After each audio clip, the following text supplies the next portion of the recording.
नमस्कार, बाखबर में आपका स्वागत है। मैं हूं राघवेंद्र सिंह। बाखबर में आज हम बात करेंगे मध्य प्रदेश कांग्रेस के बारे में। दरअसल कांग्रेस ने कहा था कि विधानसभा चुनाव के सबसे पहले वो अपने प्रत्याशी घोषित करेगी, लेकिन सबसे पहले प्रत्याशी घोषित किए बसपा ने। उसके बाद मध्य प्रदेश भाजपा ने 39 यानी 39 उन प्रत्याशियों की घोषणा कर दी जहां से बीजेपी चुनाव अब तक हारी है। और ख़ास बात यह है कि कांग्रेस ने तैयारी तो बहुत पहले की थी, लेकिन प्रत्याशियों की घोषणा वो नहीं कर पाई। तो कह सकते हैं कि एक तरह से चुनावी युद्ध में भाजपा ने कांग्रेस से मनोवैज्ञानिक बढ़त बढ़ा ली है। दूसरी बात यह कि प्रभारियों के बदलने का सिलसिला कांग्रेस में थम नहीं रहा है। आज हम बात करें तो मध्य प्रदेश कांग्रेस के प्रभारी जेपी अग्रवाल बदल दिए गए हैं। उनकी जगह पर रणदीप सुरजेवाला मध्य प्रदेश कांग्रेस के नए प्रभारी हैं। तो क्या प्रदेश कांग्रेस से प्रभारियों की पट नहीं रही, उनकी पटरी बैठ नहीं रही, इसलिए हर बार प्रभारी अपनी पटरी से उतर जाते हैं और नए प्रभारी की बात हो जाती है। चुनाव के 3 महीने हैं और मध्य प्रदेश कांग्रेस नए प्रभारी के साथ फिर मैदान में है। तो आज हम इसी पर विस्तार से बात करेंगे कि कांग्रेस प्रत्याशी और प्रभारियों के मामले में थोड़ी उलझती दिख रही है, फंस रही है। ये पैच कहाँ फंस रहा है, क्या वजह है, इस पर विस्तार से बात करेंगे। चर्चा के लिए हमारे साथ स्काइप पर मौजूद रहेंगे हमारे 3 विशेष साथी। मध्य प्रदेश के वरिष्ठ पत्रकारों में शामिल रंजन श्रीवास्तव जी, ग्वालियर से जुड़े हैं हमारे साथ जयंत तोमर जी, और उसके बाद हमारे साथ जुड़ेंगे डॉक्टर राहुल रंजन। आप सभी का बहुत बहुत स्वागत है। सबसे पहले चर्चा की शुरुआत, राहुल जी मेरी आवाज सुन पा रहे हैं? राहुल जी, जैन जी मेरी आवाज सुन पा रहे हैं आप? दरअसल चर्चा की शुरुआत में करूंगा डॉक्टर राहुल रंजन आपके साथ। कांग्रेस ने अपने प्रभारियों को जो बदलने का सिलसिला शुरू किया है, उसके नहीं थमने की बहुत सारी वजह हैं। एक वजह तो ये बताई जाती है कि क्या कांग्रेस के अध्यक्ष कमलनाथ से किसी की पटरी नहीं बैठ रही है। कारण बहुत सारे हो सकते हैं, लेकिन जो वरिष्ठता कमलनाथ की कांग्रेस में है, उनके कद के लीडर अब बहुत कम बचे हैं। मध्य प्रदेश में हम बात करें तो दिग्विजय सिंह अकेले ऐसे लीडर हैं जो कमलनाथ के आसपास रहते हैं। उसके बाद सारे लीडर उनसे जूनियर हैं। राष्ट्रीय स्तर की बात करें तो सोनिया गांधी और कांग्रेस के राष्ट्रीय अध्यक्ष खड़गे जी और 1-2 लीडर और होंगे जो उनके बराबर के होंगे, बाकी सारे उनसे जूनियर हैं। तो क्या इसके चलते कांग्रेस के प्रभारी बदले जा रहे हैं? आपकी राय जानना चाहूँगा। क्या कांग्रेस में नेतृत्व और प्रभारियों के बीच विवाद है और प्रत्याशी घोषित नहीं हुए, उसके पीछे क्या कारण है? डॉक्टर राहुल।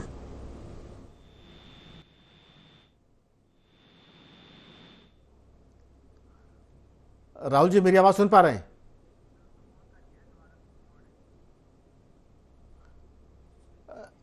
जैन जी मेरी आवाज सुन पा रहे हैं? जी राघवेंद्र जी, आवाज आ रही है जी। दरअसल जो सवाल डॉक्टर राहुल से था वही आपसे है।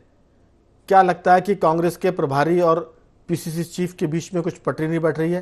क्या सीनियरिटी और जूनियरिटी का चक्कर है, या कमलनाथ जी का कद इतना बड़ा है कि कोई प्रभारी उनके सामने टिक नहीं पा रहा है? और प्रत्याशी चयन के मामले में भाजपा ने जो बढ़त बनाई है, उसको लेकर आप किस ढंग से देखते हैं? जी राघवेंद्र जी, ये तो नहीं कहा जा सकता कि कमलनाथ जी से कांग्रेस के प्रभारी जेपी अग्रवाल जी की पटरी नहीं बैठी। हालांकि ये देखने में आया कि पिछले कुछ महीनों में जेपी अग्रवाल ने 2 बार ये कहा कि ये कोई जरूरी नहीं है कि अगर कांग्रेस चुनाव में सफलता हासिल करती है तो कमलनाथ ही मुख्यमंत्री बने, ये कोई जरूरी नहीं है। लेकिन मुझे ये लगता है कि कर्नाटक में कांग्रेस ने जो सफलता हासिल की है जी, उसमें रणदीप सुरजेवाला की भी भूमिका रही है, और शायद कांग्रेस उस फॉर्मूले को यहाँ अपनाना चाहती है। अब रणदीप सुरजेवाला यहाँ कितने सफल हो पाएंगे ये कह पाना तो मुश्किल है। हालांकि ये कहा जा रहा था कि लेकिन उनकी जो क्या सोशल मीडिया की क्या टीम जयंत थी जी, इसके लिए अग्रवाल साहब को विदा करना जरूरी था यहाँ से? ऐसा तो कोई बिल्कुल जरूरी नहीं था। जी जेपी अग्रवाल साहब बहुत सुलझे हुए सीजन पॉलिटिशियन रहे हैं जी और जिनकी अपनी एक साख रही है, तो विदा करना तो बिल्कुल जरूरी नहीं था। जी लेकिन मुझे लगता है कि अ, कुछ ना कुछ ऐसी बात रही है जिसकी वजह से कांग्रेस ने ये परिवर्तन किया है। जी जी। दरअसल मैं राहुल जी आपके पास आऊँगा, उसके पहले मैं रंजन जी से बात करूँगा। रंजन जी मेरी आवाज़ सुन पा रहे हैं? जी बिल्कुल, नमस्कार। दरअसल चर्चा की शुरुआत ऐसे है कि बीजेपी ने कांग्रेस से बढ़त बनाई है प्रत्याशी चयन की घोषणा में। अब तक कहा यह जा रहा था कि कांग्रेस को बढ़त है, कांग्रेस मनोवैज्ञानिक युद्ध में भाजपा से आगे चल रही, क्योंकि बीजेपी का सारा चुनावी प्रबंधन बिखरा बिखरा था। ना चुनाव प्रबंध समिति बनी थी, ना प्रभारी एक्टिव थे। अब जो पहले 5 प्रभारी थे, उन 5 प्रभारियों में से एक भी नजर नहीं आ रहे हैं। सीधे अमित शाह कमान संभाले हुए 2 केंद्रीय मंत्री, अगर नरेंद्र जी को जोड़े तो 3 केंद्रीय मंत्री हो गए। और उसके बाद भाजपा ने अपने 39 यानी 39 प्रत्याशियों की घोषणा कर दी। एक तरह से ये मनोवैज्ञानिक युद्ध में कांग्रेस से बढ़त बना ली उन्होंने। आपकी राय, कांग्रेस इसमें पिछड़ क्यों गई, जबकि 66 सीटों का दौरा कर चुके हैं दिग्विजय सिंह जी। वो ये 66 सीटें वो हैं जहां कांग्रेस हारी है। अभी और वो 35 सीटों पर दौरा करने वाले हैं दिग्विजय सिंह जी, जो ST/SC कोटे से जाती हैं। आरक्षित सीटों की बात हम करें तो कहीं ना कहीं कांग्रेस का प्रत्याशी चयन में क्या लोचा है? प्रभारी क्यों मध्य प्रदेश में टिक नहीं पा रहे हैं? कौन सी ऐसी शनि का ढैया या 7.5 लगी है कि कोई प्रभारी यहाँ टिक नहीं पा रहा? चाहे हम मोहन प्रकाश की बात करें, दीपक बावरिया की बात करें या JP अग्रवाल जी की बात करें। अब चुनाव के 3 महीने हैं, अब रणदीप सुरजेवाला जी आए हैं। सुरजेवाला जी खुद को ये चुनाव नहीं जीत पाए हैं। मध्य प्रदेश जैसा राज्य, वहाँ वो कितने सफल होंगे? 3 महीने में ऐसा कौन सा वो जादू कर पाएंगे जो अमित शाह भाजपा में कर रहे हैं? आपको लगता है कि क्या रणदीप सुरजेवाला से भी कमलनाथ की पटरी बैठ पाएगी? क्योंकि जो अब तक की खबरें हैं वो ये कि कमलनाथ की जो वरिष्ठता है उसके मुकाबले सारे प्रभारी उनसे जूनियर होते हैं, या हाईकमान के सामने उनका कद कमलनाथ की तुलना में छोटा होता है। इसलिए जो कमलनाथ कहे वही सही। अगर प्रभारी ने कुछ अपने मन की बात की तो उसकी विदाई भी सही हो जाती है। आपकी राय? पहला सवाल था आपका राघवेंद्र जी। जी उसका जवाब यह है कि कांग्रेस एक्सपेक्ट नहीं कर रही थी, या बहुत से लोग जो राजनीतिक पर्यवेक्षक भी हैं, जो ऑब्जर्व करते हैं पॉलिटिक्स को, जी जो एनालिसिस करते हैं, कि भाजपा की पहली लिस्ट इतनी जल्दी आ जाएगी। ये तो तय था अमित शाह के आने के बाद। अमित जी शाह जिस तरह से मध्य प्रदेश के परिदृश्य में जैसे आए सामने, तो लग गया था बहुत उठापटक होने वाला है। सामान्य चुनाव भाजपा के लिए नहीं रह गया था। कर्नाटक के बाद बहुत क्लियर है और बहुत ही इबारत लिखी हुई है जी कि कर्नाटक हिमाचल को भाजपा यहाँ रिपीट नहीं करना चाहती। लेकिन उसके बाद भी जो सर्वे हो रहा था राघवेंद्र जी, जो हम लोग रिपोर्ट आ रही थी, आपके पास भी जा रही थी, जी वो सर्वे ठीक नहीं था भाजपा के लिए। तो बहुत मजबूरी में हमको लगता है अमित शाह को यहाँ पे आना पड़ा। उनके आने के बाद तो लग रहा था कि बहुत उलटफेर लेकिन मैं होगा, बीच में रोकूंगा आपको, सरप्राइज काफी होंगे। बीच में रोकूंगा आपको कि जो मध्य प्रदेश भाजपा संगठन की दुर्दशा हुई है, उसमें अमित शाह जब राष्ट्रीय अध्यक्ष थे तब से लेकर JP नड्डा तक दुर्दशा के लिए भाजपा का केंद्रीय नेतृत्व जिम्मेदार है। मध्य प्रदेश का संगठन तो इतना मजबूत माना जाता है कि मध्य प्रदेश भाजपा का जो मंडल का कार्यकर्ता है वो कई बार किसी राष्ट्रीय पदाधिकारी से ज़्यादा संगठन के मामले में सर्वज्ञ ज्ञाता है, जानता है और संगठन शास्त्र को ठीक से समझता है। जो दुर्गति हुई है उसके लिए कहीं ना कहीं केंद्रीय नेतृत्व जिम्मेदार है, जो अब सब दवा की पुड़ियां लेके आ रहे हैं। जी, मैं आपसे कंप्लीटली एग्री करता हूँ, लेकिन वो तो पिछली बात हो गई। उसमें कई बार बड़े मजाक की बात होती है जी कि जो कम अनुभवी लोग नहीं हैं, कम अनुभव है या नौसिखिए बोल सकते हैं, वो आके मीटिंग्स में बड़े बड़े नेताओं को बताते हैं कैसे चुनाव लड़ा जाए। तो ये अलग विषय है। लेकिन मैं तो फिलहाल वर्तमान जो आपका सवाल था उसी बात में कर रहा हूँ। तो कांग्रेस एक्सपेक्ट नहीं कर रही थी कि इतनी जल्दी लिस्ट आ जाएगी भाजपा की। कांग्रेस ने कई बार बोला था कि जो हारी हुई सीट है हम पहले चुनाव प्रदेश कैंडिडेट दे देंगे, लेकिन इससे पहले सोच पाते आपने जो साइकोलॉजिकल एक एडवांटेज की बात की वो भाजपा ने ले लिया। दूसरा जो सवाल आपका था राघवेंद्र जी, जी ये आपने बिल्कुल सही कहा। जो कमलनाथ का जो इमेज है, जो स्टेटस है पार्टी में, वो जब राहुल गांधी की नहीं सुनते, सोनिया गांधी की नहीं सुनते, तो उनके नीचे जो लोग हैं, चाहे मोहन प्रकाश रहे हों, चाहे JP अग्रवाल, चाहे जो भी हो, उनकी तो नहीं सुनने वाले। और तो तय हो गया है तो अब पिछले 5 रणदीप साल सुरजेवाला की क्या में गति होने वाली है?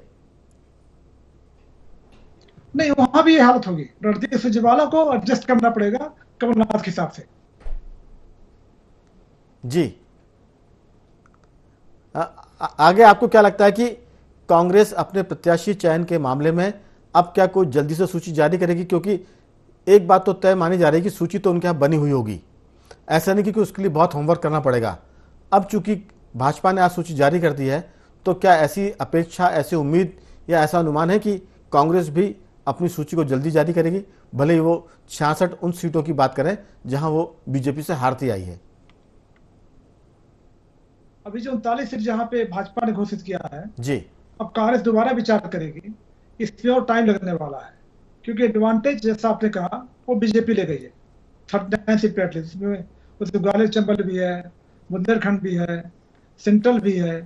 तो कांग्रेस को थोड़ा समय चाहिए अभी, हमको लगता है। इसके बाद फिर चूंकि रणदीप सुरजेवाला का भी प्रादुर्भाव हुआ है, अभी पिक्चर में आए हैं जी, उनको भी टाइम लेना पड़ेगा, फिर बैठेंगे लोग। तो उसमें अभी लगता है कि थोड़ा कांग्रेस जल्दबाजी नहीं करेगी। बिल्कुल।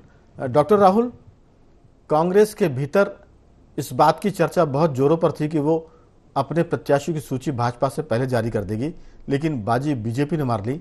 हालांकि ये कोई हारने जीतने का सवाल नहीं है, सिर्फ ये शुरुआती प्रत्याशी की घोषणा में बढ़त की बात है।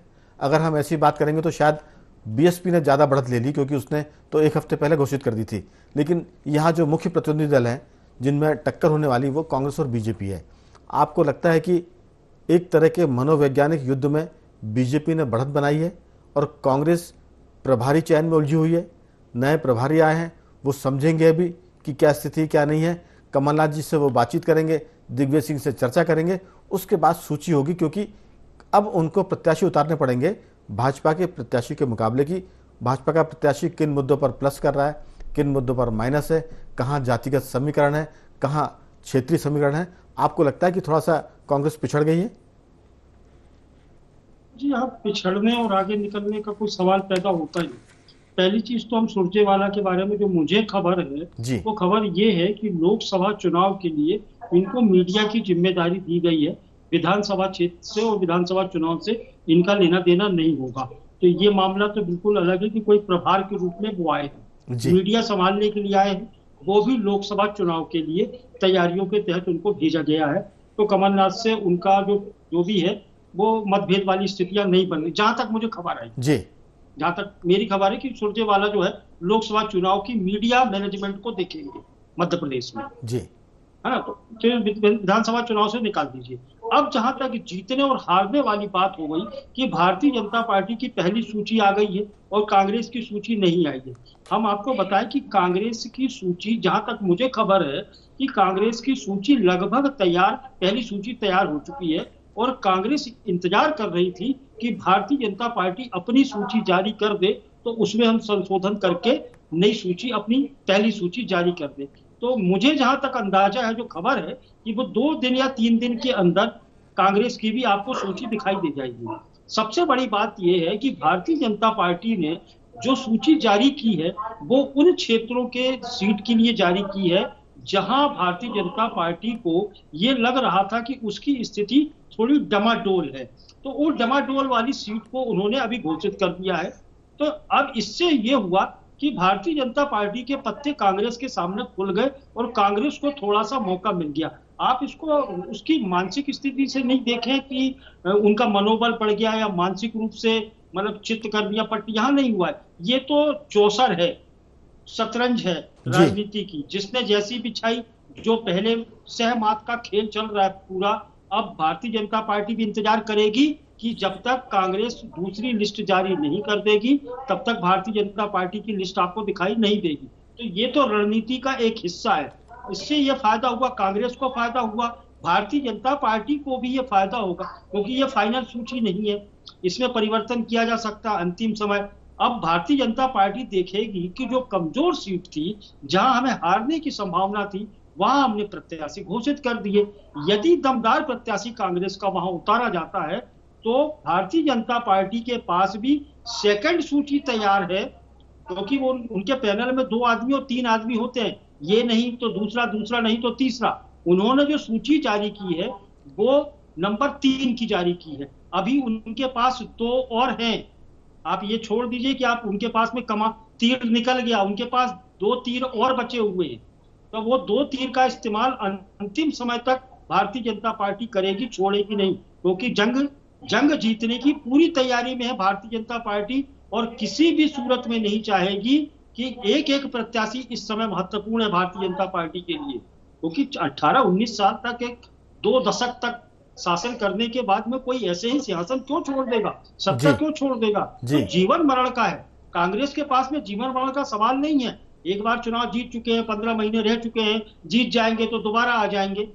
लेकिन इस बात का मैं आपसे कहूंगा कि कमलनाथ का जो कद है मध्य प्रदेश में या राष्ट्रीय राजनीति में भी, समझ लीजिए कि उस कद के आगे कांग्रेस का और कोई नेता सिवाय राहुल गांधी, प्रियंका गांधी, सोनिया गांधी के अलावा कोई उस कैडर में नहीं आता जिसकी ये सुन सके जी। तो स्थितियां अनुकूल नहीं है। तो यहाँ उसी व्यक्ति को संरक्षण मिलेगा या उसी व्यक्ति की बात मानी जाएगी जो कमलनाथ से ऊपर हो। ऐसा चुनाव में हालांकि होगा नहीं जी। कमलनाथ भी किसी ना किसी का तो सुनेंगे ही, दिग्विजय सिंह उनके साथ में है, तो ये दोनों लोगों की जो पटरी मध्य प्रदेश में चलाएगी। दिग्विजय सिंह लगातार घूम रहे हैं, सर्वे कर रहे हैं, उनको ये पता लग चुका है कि कहाँ जीतना है, कहाँ हारना है। हाँ, लेकिन इस बात को मैं जरूर कहूंगा कि कांग्रेस अभी फौरी तौर से उतनी सक्रिय नहीं हुई है जितनी मोदी जी के शाह के सक्रिय होने के बाद में मध्य प्रदेश की भारतीय जनता पार्टी डॉक्टर राहुल आपको दिखाई दे रही है। डॉक्टर राहुल, एक सवाल मुझे लगता है कि रंजन जी भी सोच रहे होंगे और जयंत जी भी सोच रहे होंगे, क्या ये 39 जो प्रत्याशी घोषित किए हैं बीजेपी के ये फाइनल उम्मीदवार नहीं है, इसमें बदलाव हो सकता है क्या? राहुल जी, मेरा आपसे सवाल है। जी जी, बिल्कुल बिल्कुल, ये फाइनल नहीं होता। आप ये देखिए, अंतिम समय तक नाम वापसी तक भी नाम बदले जाते हैं, प्रत्याशी कोई और खड़ा करते हैं और बाद में ये होता है कि बी फार्म किसी और के नाम का दिया जाता है। ये अक्सर राजनीति में आपने देखा, और चुनाव की रणनीति ऐसी ही खेली जाती है कि पहले तीसरे नंबर का कोई ऐसा व्यक्ति उतार दो मैदान में जिसको लगे। ये भी एक एंगल है, इस पर भी हम बात करेंगे जी। वैसे आमतौर पर हमने ये देखा कि जब सूची घोषित होती है तो उसमें कभी कभी इक्का दुक्का अपरिहार्य परिस्थितियों की वजह से नाम बदले जाते हैं, नहीं तो फिर सूची घोषित करने का कोई मतलब ही नहीं होगा। सूची घोषित कर दी और फिर लगे कि ये तो बदल सकती है तो अनिश्चितता होती है, जिसका भी नाम कटेगा फिर वो बागी होगा। बहुत दिक्कत वाली बात है, आमतौर से ऐसा देखने में कम आता है। 39 में से एक आध का हो सकता है कोई नाम अदला बदली हो जाए, लेकिन अभी तक तो ये देखने में आया। रंजन जी से मैं जरूर पूछूंगा और जैन जी आपसे भी कि जो डॉक्टर राहुल ने एक नया एंगल दिया है कि ये जो घोषित किए गए प्रत्याशी ये अंतिम नहीं है, हालांकि चर्चा का विषय ये नहीं, लेकिन महत्वपूर्ण बात उठाई है उन्होंने कि इसके बाद चूंकि हर सीट के लिए पैनल होता है और पैनल में ये तीसरे नंबर के आदमी को टिकट दिया है, अगर कुछ हुआ तो ये नाम बदले भी जा सकते हैं। अगर नाम बदले जाएंगे तो फिर तो कभी सूची अंतिम हो ही नहीं पाएगी, ये अनिश्चितता तो आखिरी दिन तक बनी रहेगी। मुझे लगता है कि अगर ऐसा होगा तो फिर संकट बड़ा है, ये फिर स्थितियां, लेकिन ये तो पार्टी के भीतर की बात है। राहुल जी इसको लेकर आए तो जरूर कुछ उनके पास सूत्र रहे होंगे। जैन जी, आपका इसमें क्या कहना है? जी राघवेंद्र जी, राहुल जी ने एक बहुत महत्वपूर्ण बात कही कि कांग्रेस के लिए अभी ये इतना जीवन मरण का प्रश्न नहीं है जितना कि भारतीय जनता पार्टी के लिए है। उसकी लगभग 2 दशक की जो सत्ता है जी, उस पर सीधा सीधा प्रश्न चिन्ह इस समय लग रहा है जी। बीजेपी ने जो सूची जारी की है 39 प्रत्याशियों की, और राहुल जी ने कहा कि ये कोई अंतिम सूची नहीं है। ये रणनीति की बात है कि हो सकता है नए तरीके की रणनीति शुरू हो, लेकिन आपने जो कहा कि 1 या 2, 3, 4 प्रत्याशी बदले जा सकते हैं, लेकिन इतना तो है कि जहां जहां ये प्रत्याशी घोषित किए गए हैं वहां नए सिरे से हर एक राजनीतिक दल अपना विचार मंथन शुरू करेगा। जातिगत तरीके से किस तरह का ध्रुवीकरण होता है, ये सारी चीजें देखी जाएंगी जी। और जो समय बचा हुआ है उस समय में सारा गणित वहां पर देखा जाएगा कि किस तरह का माहौल वहां बन रहा है। ये कोई जरूरी नहीं है कि कांग्रेस ने देरी कर दी अपने प्रत्याशियों को घोषित करने में, वो नए ढंग से नई रणनीति पर विचार कर सकती है।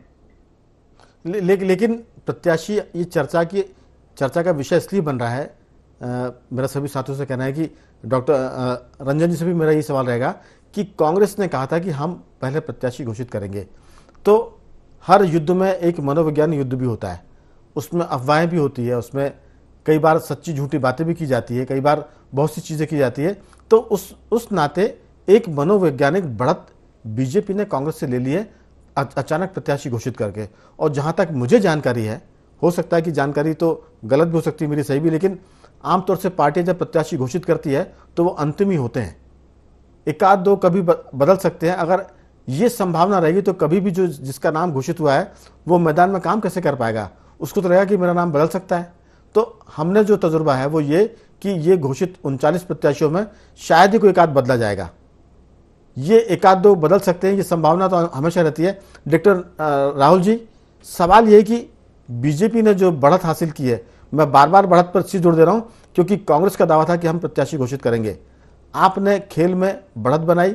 आप 3 महीने पहले 39 प्रत्याशियों को अपने क्षेत्र के असंतुष्ट लोगों को मनाने का वक्त मिलेगा, जनता से संपर्क करने का वक्त मिलेगा और वो सब चीज़ें वो कर सकते हैं जो जीतने के लिए होती है। आपकी राय कि इसमें जो डॉक्टर राहुल कह रहे हैं कि प्रत्याशियों की सूची अंतिम नहीं है, इसमें बदलाव भी हो सकता है, इसमें कितना आपको दम लगता है?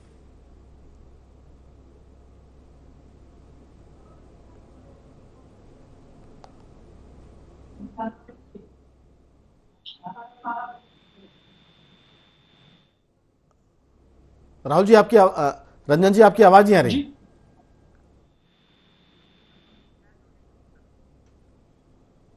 तो हेलो, अब जी हाँ, आपकी आवाज आ गई। आपको मैं जी बोलिए रंजन जी। आपको हाँ, नहीं सर, मैं ये कह रहा हूँ, देखिए जो कई बार जो आइडियल सिचुएशन होता है किसी पार्टी के लिए, जी जी और कई बार पार्टी के नेता इस फोरम पे बोलते हैं, और हर बार होता है कि 6 महीने पहले प्रत्याशी घोषित कर देंगे अंदरूनी तौर पे, जी कि जिससे उनका पूरा टाइम मिल जाए।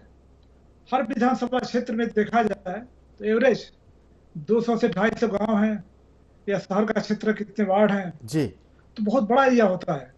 आइडियली अगर आप घोषित कर देते हैं 6 महीने पहले, उनको पूरा टाइम मिलता है पूरा दौरा करने का, मतदाताओं से मिलने का, अपनी बात कहने का, पार्टी पॉलिसीज और प्रोग्राम बताने का। लेकिन कई बार फिर गुटबाजी का डर रहता है, दूसरों को दूसरे घर में जाने का डर रहता है, तो आइडियली सब हो नहीं पाता है। बीजेपी ने बढ़त ले ली है, आपसे पूरा मैं सहमत हूँ साइकोलॉजिकल। तो जो मैं थोड़ा उनसे सहमत हूँ, थोड़ा असहमत हूँ। सहमत इन द सेंस में कि जब भी पार्टी कोई कैंडिडेट घोषित करती है तो प्लान बी प्लान सी रखती है कि किसी कारण से कोई कैंडिडेट दूसरे पाले में चला जाए। इक्का दुक्का ही होता है। आपको याद होगा लोकसभा में चुनाव में मध्य प्रदेश में ही भागीरथ प्रसाद को कांग्रेस ने घोषित किया एज कैंडिडेट। तो घोषित होने के बाद भाजपा में चले गए थे। तो एक भी डर रहता है।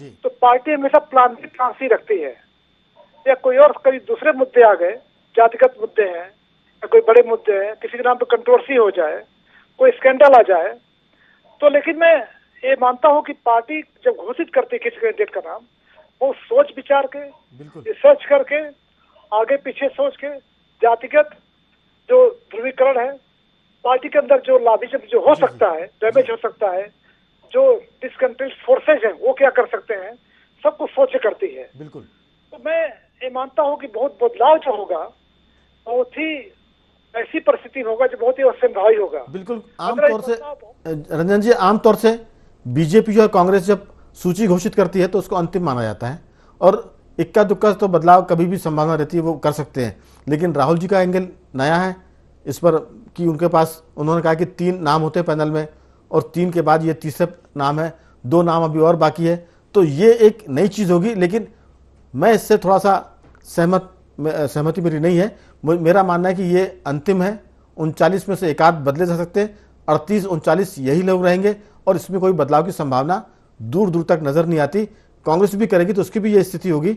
अब चूंकि समय की कमी है, जैन जी से मैं अंतिम टिप्पणी मांगता, लेकिन समय खत्म हो रहा है। तीनों मेहमानों का मैं धन्यवाद करूंगा। जैन जी आपका साधुवाद, राहुल जी आपका भी, और रंजन जी आपका बहुत बहुत धन्यवाद कि आपने चर्चा में हिस्सा लिया। तो कुल मिलाकर प्रभारी और प्रत्याशी के मामले में कांग्रेस थोड़ी सी उलझी हुई है। मुकुल वासनिक से लेकर मोहन प्रकाश से लेकर दीपक बावरिया से लेकर जेपी अग्रवाल बदल दिए गए हैं। अब नए प्रभारी, हालांकि कहा जा रहा है कि वो लोकसभा के लिए आए हैं, लेकिन देखना है कि कमलनाथ से उनकी कितनी पटरी बैठती है और क्या स्थिति बनती है। तो अभी तो बाखबर में सिर्फ इतना ही। बने रहिए हमारे साथ और देखते रहिए IND24।